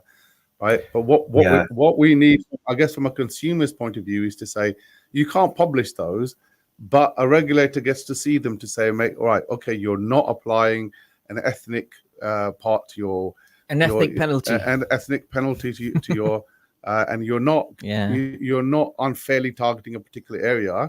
I live in a high insurance group. No, but then if they do that, let's just, for argument's sake, they do that, because right now they do look at gender. Yeah. They do look at age. We know that because there's statistics behind those. Yeah. Let's just say they started looking at ethnicity, right?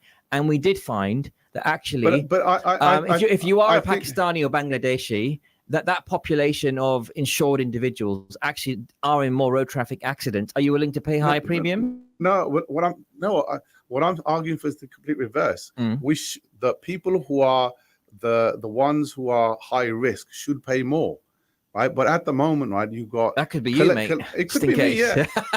It could be me. It could be me. I'm not, it could be me. What I'm saying is people. So I think Chris also said that when they make losses, they only got 10 seconds left. They have to recover them, right? All right. From the general populace. Why? Yeah, and just to be really clear, we do not price on ethnicity or gender either, because they're protected characteristics. Listen, Chris, from the Association of British Insurers, let me thank you for your time. But I'm going to get you back on this program. Hopefully the BBC can share that data and we can get some more oversight from yourselves and some independent analysis. I'd be really curious about that. But thank you, Chris Blackwood from the ABI, for sharing your point of view. Thank you so much. Cheers. Take care. All right, listeners, this is Friday Night Live with me, Abdul Akbar, and Zafar Balsar. We're going to take a short break, but after the break, preparing for Ramadan. Are you ready? Assalamu alaikum. In Luton and its surrounding areas, it is now time for Salat al-Isha. Luton और इसके मज़ाफ़ात में नमाज़े इशा का वक्त हुआ चाहता है. This azan has been sponsored by Ideal Properties. Contact us on 01582 721110 or log on to www.idealpropertiesltd.co.uk.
اللهم رب هذه الدعوة التامة والصلاة القائمة آت محمدا الوسيلة والفضيلة وابعثه مقاما محمودا الذي وعدته إنك لا تخلف الميعاد.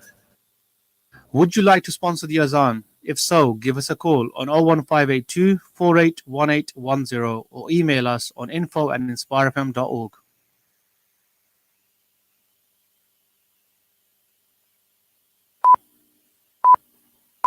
From the studios of Inspire FM, the time is now 7:30.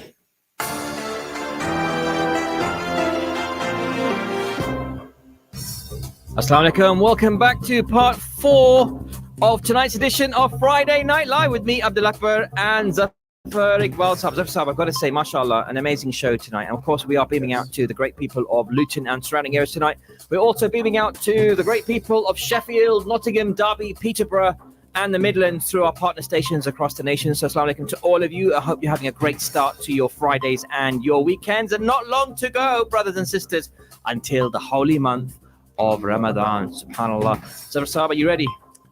I'm trying my best. And how do you best prepare for Ramadan yourself? I'm talking about from a dietary perspective. What do you do? Diet's never been a problem for me, to be honest. I can adjust fairly quickly. Yeah. However, I have been trying to fast Mondays and Thursdays. MashaAllah. Yeah, so trying to make that a regular habit. Sunnah habit, yeah? Sunnah habit, that's right, yeah. That's amazing. Yeah, I need to start doing that as well. It's also not just good for your body. Health-wise, yeah. Yeah, it's good for your body. It's a sunnah, mashallah, ticking that box as well. But it helps you make up for any past fasts that you may have missed in your younger years as well. Though there is no fast that can make up for a missed fast. Yeah. There's no, you can't ever make up for the actual fast that you missed, but you can, of course, cover it as a man. Obviously, there's provisions for women. It's different for women, but for men, we need to try our best to fast if we've got good reason not to. Okay, mashallah. Well, listeners, we're going to be talking to a very special guest on tonight's program in a couple of minutes' time. Very special guest. His name is Sheikh Yunus Dudwala, and good colleague of mine as well, somebody I work with in other areas. And I asked him to join us, and I'm delighted that he's going to be joining us in a minute's time. But Zafar Saab, very quickly, just wrapping up the other topics we talked about today. We talked about whether the Conservative Party is Islamophobic. What's your conclusion on that topic, very quickly? I think it was a brave attempt to put a different view of the Conservatives. Yeah. Not convinced, though. Not convinced. Not yet. Not yet. Will they ever convince you, though? Will you ever be a blue voter? Because if people are listening in Luton and the Muslim areas, and when we talk about Peterborough, Sheffield, Nottingham, well, put it this way, right? Birmingham, there was a member of our community who was representing UKIP long time ago. And which crazy member was that? Well, let's not go there. Let's Let's name and shame. And he was live on the radio. And he was basically saying the same things about how good they are and how how they are welcoming of the and then you find out afterwards that it's an extremist organization, basically, right? So yeah. Yes, there's a lot of work to be done. Lady Warsi, basically, Baroness Warsi, yes. She's been amazing. Well, she has been trying to expose what's going on in the party, and they don't seem to be so taking notice. No, but imagine we didn't have Muslims in the party. This is why, That's a fair point. I'm not going to criticize Councillor Aslam Khan. He has got a mountain to climb, right? To get to where the Labour Party is. But the fact is, if he wasn't sitting next to Stuart, who we saw earlier, Stuart could not explain what an Islamist is. When I asked him for the definition of an Islamist, he said, and I encourage everyone to listen back to tonight's program. You can do that on YouTube, typing in Inspire FM Luton. And he said that an Islamist is basically anyone that is a Muslim or anyone who follows the Islamic way of life. And that's completely not true. Well, this in some ways, I think he was quite honest and said, I need to learn. Of course he's honest. I need to learn. Well, when you've been proven completely incorrect live on radio, you're going to be honest. Indeed. Right. And he's got likes of Councillor Aslam trying to educate him. Yeah. And which is good. I do take the point that if there are views like the views of Lee Anderson being expressed, and if those views can be tempered by more Muslims being involved, right, in the Conservative Party, then that could be a good thing. But at the moment, right, it feels like especially right with their stance right on Palestine, feels like don't touch with the barge. Yeah, pole. and yeah, I agree. And I can't even touch the Labour Party with a barge pole at the moment. SubhanAllah. So even worse. You know even what? Worse. I really hope some independent candidate comes out in these Muslim majority constituencies and we really show a protest vote. That's what I'm hoping for personally. I'm not speaking on behalf of Inspire FM or any other body. I'm speaking on behalf of Abdul Akbar. We need more Georges. We need to show, a bit like Joe Biden, this Democratic primary election they had to nominate the Democratic nominee for the upcoming presidential elections. Obviously, it's going to be Joe Biden. Obviously, it's going to be Donald Trump. Very 99.9% chance. We've got two terrible people that want to Two be geriatrics, man. I mean, let's not be too harsh on geriatric. It's okay to have a geriatric. There's some great people who are geriatrics and who are great. Unfortunately, one of them's got memory problems and borderline dementia. The second one is a narcissist. Who do you vote for? Yeah, one of them needs an injection for formaldehyde every now and then to stop God. decay. And I remember Hillary, she fainted once when she was on the presidential nominee trail. And it's just But crazy. you have to ask, like, in all of the 300 million people in America, right, they come out with We've these got two. two surely- 80-plus-year-olds. Yeah. It is what it is, and we're in for a tumultuous time, not just in America, but we've got to look closer to home in the UK. We've got the choice between Rishi Sunak, who cannot even utter the word Islamophobia or anti-Muslim hate, and then we've got Keir Starmer, who is just as uncharismatic as they get. When he became the leader, right, I described him as Crichton. Crichton, there's a comedy show, right, that used to come on BBC too many years ago. It's a futuristic sort of space kind of comedy type of thing, basically. And Crichton is a half robot, basically. A half robot, no charisma, basically, right? No. And I think he's this classic case. I used to think he's a really sharp person, basically, right? He's his own man and he's stamping his authority. I don't think so at all now, right? I think he is basically surrounded by people who are using him as an authority. Yeah. And are running the party by themselves. Yeah. His hidden but faces. he's going to be in power. I mean, if everything goes the way it's going right now. Well, he won't trajectory- be in power. The invisible faces around him will be in power. Well, let's see. Anyway, listeners, this is Friday Night Live. You can take part in tonight's program on 01582 481822 to share your perspectives. But right now, I want to go into our next topic, which is a really important topic. And of course, it is preparing for the holy month of Ramadan.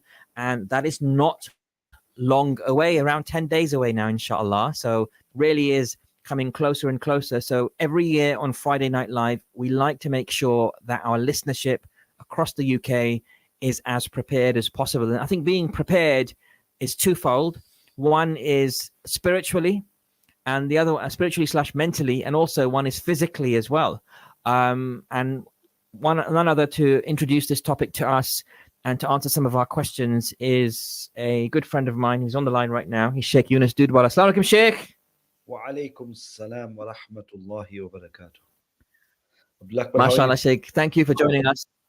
Alhamdulillah. You're live on the radio right now, and we're very grateful for your time and for sharing your perspectives. And, we were deliberating on the Inspire FM team and the Friday Night Live team who to bring on to introduce this topic. And I said, I know just the man, MashaAllah, who can inspire us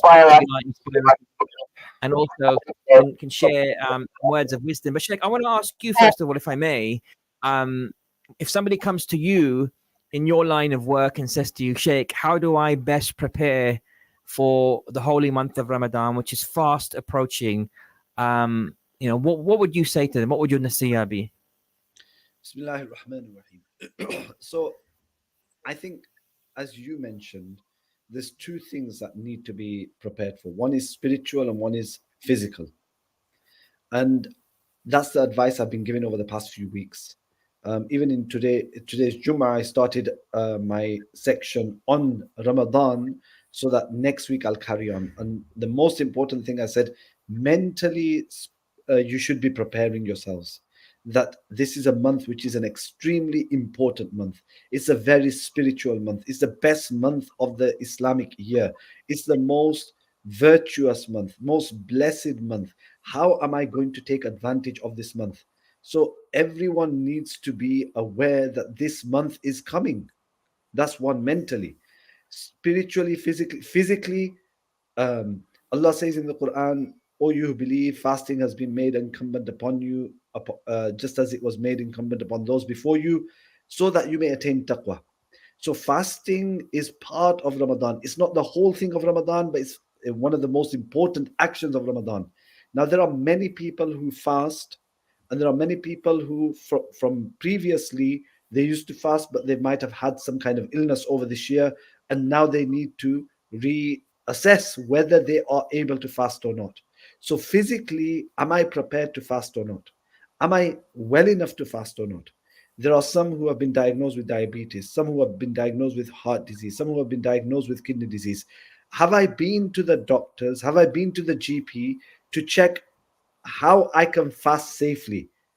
Hopefully, your doctors will be able to tell you that if you amend your medicine in this way, and if you change your medicine in this way, you will still be able to fast. So what we are trying to do is prepare physically so that we are ready to fast. Now, next week I'll be in Manchester doing a diabetes and Ramadan session with some people there, with some experts. And in there, we will be telling people that if you are diagnosed with diabetes, then it is still possible to fast. But what you need to do is go to your GP, speak to them, and he might change your medicine in the evening and in the morning to X, Y, and Z, and that way you'll be able to fast. And maybe you need to practice this week before Ramadan comes, and you note down what's happening to your blood sugar, so that you can go to the GP and say, at this time, this is how much it was, at this time, this is how much it was. And that way, inshallah, everyone will be able to fast safely. So physically, mentally be ready, and then spiritually.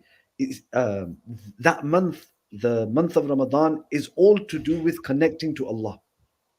Everything that we will do, all the actions that we will do, is about connection to Allah. So the fasting is to do with the connection with Allah. The recitation of the Quran is to do with the connection of Allah. The Salatul Taraweeh is to do with the connection of Allah. The du'as is to do with connection with Allah. The i'tikaf, culminating at the end, is to put everything away and you and Allah together only. So the whole month, the objective is to connect to Allah so that you may attain taqwa. That's what the verse says. That, oh, you believe, fast so that you may attain taqwa. What is taqwa? Taqwa is that you become conscious of Allah subhanahu wa ta'ala. Become conscious of Allah. I give this example of Abdul Akbar. First day of Ramadan. A person goes to work. Just say it's Monday next week, not the week after next week. Yeah. And the person goes to work. They're living in London. They catch the Central Line. They go to work. They come back. They come back around they come back about 5 o'clock. Still got 1 hour left for iftar. But they've forgotten because it's the first day. But the wife has been cooking all day. She's gone to her mum's. The children are not at home. Nobody's around. And what's happened is that he's forgotten that he's fasting. So he smells the food. So he goes into the kitchen. And he takes out a plate of biryani, he takes out some chicken, he sits down, he warms it up, sits down, he's just about to eat. And as the spoon of the rice and the biryani is reaching his mouth, he sees the timetable, Ramadan timetable, which reminds him that, oh, I'm fasting. Now he stops. The spoon is halfway up, and he's thinking, shall I eat or shall I not eat? Wife's not here, children not here, nobody's here. If I take a few morsels, who's going to know? But 100% guaranteed, all of your listeners will put that spoon down and not eat it. Why? Because they know Allah is watching. Taqwa. Mashallah. The example of taqwa. And Allah subhanahu wa ta'ala is trying to teach us through this fasting that if you can refrain from food and drink, why is it that you cannot refrain from the sins of the tongue? Why is it that you cannot refrain from the sins of the ears? Why is it that you cannot refrain from the sins of the eyes? Why is it that you cannot refrain from any sins? Because all of this is taqwa. Is based on, so this is a training.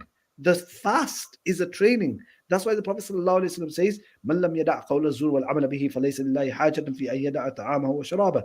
That whoever does not leave evil talk or evil actions, then Allah has no need for them to leave food and drink. Because the whole purpose is not food and drink. It's about controlling yourself. Learn I self-control. love that.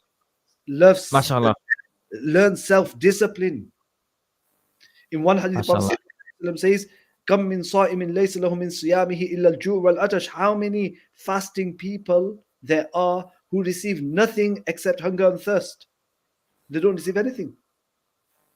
Why? Because they haven't eaten, they haven't drunk, but they get no reward because they were still swearing, they were still cheating, their eyes were still wandering, their tongue was still slipping, everything was carrying on the same. No, this month is about discipline. This month is about connecting to Allah, becoming God conscious at all times in everything that we do.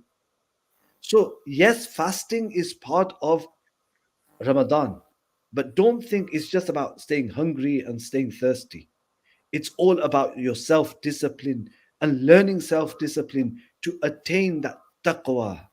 Taqwa. MashaAllah. Sheikh, you know something, what you said there was quite profound, because this example of taqwa you gave is beautiful. It's a beautiful example. And we all, hopefully, if we have managed to fast the full month of Ramadan properly, we all get the taqwa effect even after Ramadan, right? When we go for eating any food, we pause and we think, wait, am I fasting still or am I not fasting? That taqwa effect still happens for a few days afterwards, maybe even for a week or two afterwards, depending on each individual. But what I'm hearing from you is that this is Allah subhanahu wa ta'ala training us, teaching us, getting us into the habit of think before you act. And there's a really interesting business theory as well that was covered by a man that wrote The 7 Habits of Highly Effective People, Stephen Covey. And he wrote about being proactive. And he said that between every stimulus and every response to that stimulus is a space. And in that space is our freedom to choose. So an example that I like to use, for example, is if somebody comes to you and provokes you in a way that may normally provoke a negative reaction from you, then in that space you have the freedom to choose. So they provoke you. Between the time they provoke you and you react, you have a space that Allah subhanahu wa ta'ala has given you to decide how you're going to react. Are you going to react in a God conscious way, or are you going to react in a God unconscious way, where you're going to ignore the fact that Allah subhanahu wa ta'ala is watching you, and the knowledge of Allah subhanahu wa ta'ala is everywhere, etc., etc. So it's a really powerful point. Let me just ask you another question, if I may, Sheikh, specifically on a lot of mistakes that people make during, because I'm sure there are people that have been through Ramadans in the past, and I know I'm guilty of this in the past as well, where I've been through a Ramadan and I've thought to myself, you know what, I could have done a better job. I didn't maximize this Ramadan. I should have done more. How can we best avoid being in that situation, at the end of Ramadan, now that we are only around 10 days away, inshallah? Really good question. And I think that's why if we're going on a journey somewhere, so just say we're going for a holiday to Turkey, or we're going to go, or somebody's going to do the marathon, for example. Let's take that example. 26 miles they're going to run in April in London Marathon, right? Are they going to start the London Marathon without any training and just pitch up? No. If somebody's going to have a boxing match in the desert of Arabia, that's where they have them these days, right? Are they going to pitch up on the day, or are they going to train beforehand? Every single athlete, they prepare 6 weeks, 10 weeks in advance. Similarly, I'm not saying don't prepare. I gave you one example that if you prepare and do a few fasts next week, it will be good for you. There's some people who can't stay away from coffee, some people who can't stay away from tea. They're going to get headaches. They need to practice next week so that on the first day of Ramadan, they don't get these headaches and they don't start Ramadan with a negative, right? And secondly, you need to create a timetable. I say to people who are working that, have you looked at your annual leave?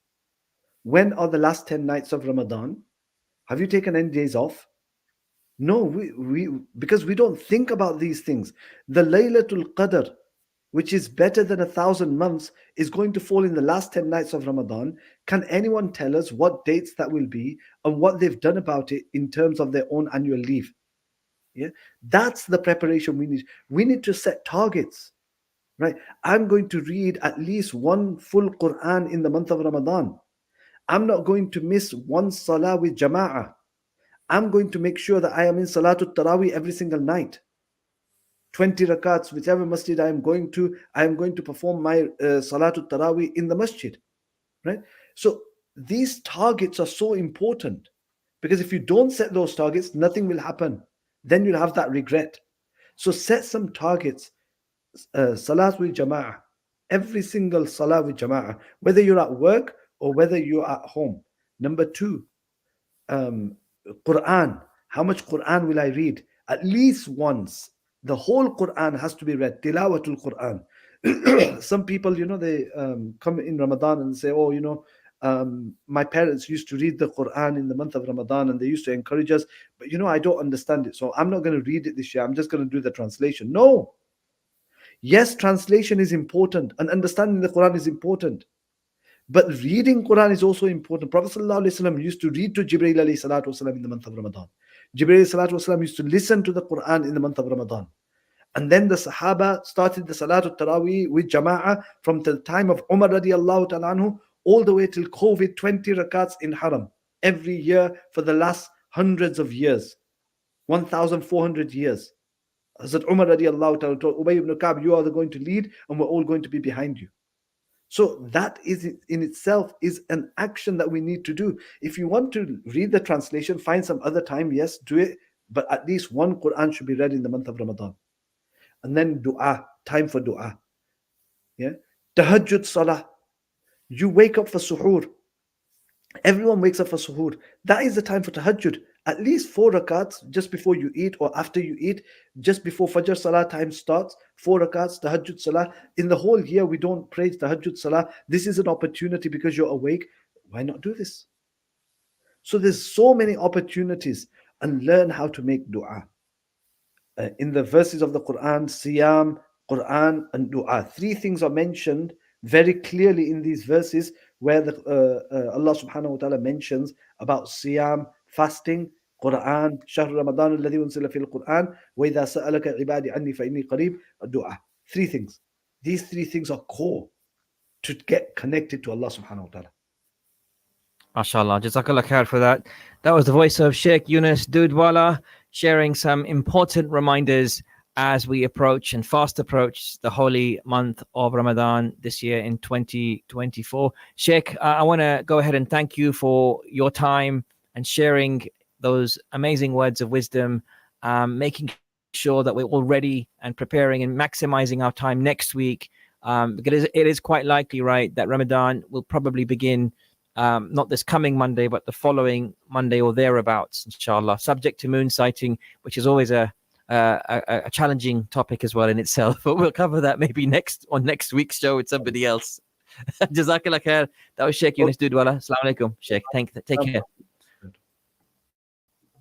All right, listeners, this is Friday Night Live with me, Abdul Akbar, and Zafar Iqbal Saab. Zafar Saab, mashallah, we've got a couple of minutes left. And, mashallah, some really good words there from the Sheikh. Zafar Saab. Indeed. Right? I mean, especially about being physically prepared, spiritually prepared, and maybe even doing a fast or 2 next week, especially for those with caffeine in our blood. I'm one of those people that needs caffeine in his blood in the morning. That's not going to happen. My technique actually is to get caffeine at suhoor time. Do you do that? Yeah.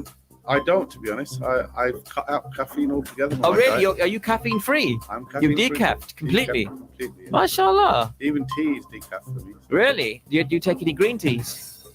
No, I just have decaf tea, basically. Okay, mashallah.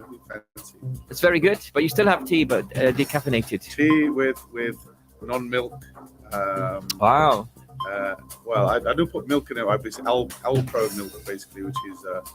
oat milk. Oat milk, yeah. Oat milk, and then. I think you have to be careful with oat milk as well, though, because I was reading that too much oat milk, because oat milk also contains sugars, and so using that as a healthy substitute may not always be the best thing. Don't quote me on that. Speak to a dietitian, of course. But I read that soy milk or almond milk. I've heard the same about soy You've heard milk. the same, yeah? Yeah, soya milk has different sort of effects and all that. Anyway. Yeah, that's interesting. So that's good, but you're preparing for it. I think the best thing for me to try and do basically is this is what I'm aiming for, is to have as little at sahur as possible. Yeah. And maybe just have some like walnuts in there. Keep it light. Banana. Keep it light, but highly sort of difficult to digest foods. Yeah. Like for example. So they just sit in your stomach. Like yeah, exactly. Yeah. In your stomach. You got you have a banana and some walnuts and some hazelnuts and stuff like that. Basically, yeah. That and some porridge, and I think that lasts you the day. Yeah, I personally, my personal recipe sahur time is either tomato soup with coconut water or porridge and coconut water, and I just keep it really light. I know a lot of people have large meals, but I just can't hack that personally. And even at iftar time, it's a very light meal, very light. Keep it light, and I try to keep it light. try. I mean, it's tempting, isn't it? Anyway, listeners, this has been Friday Night Live with me, Abdul Akbar. We hope you enjoyed tonight's show, of course, with Zafar Iqbal Saab as well. We're going to be back next week, but until then, stay tuned to the radio. Assalamu alaikum. Take care.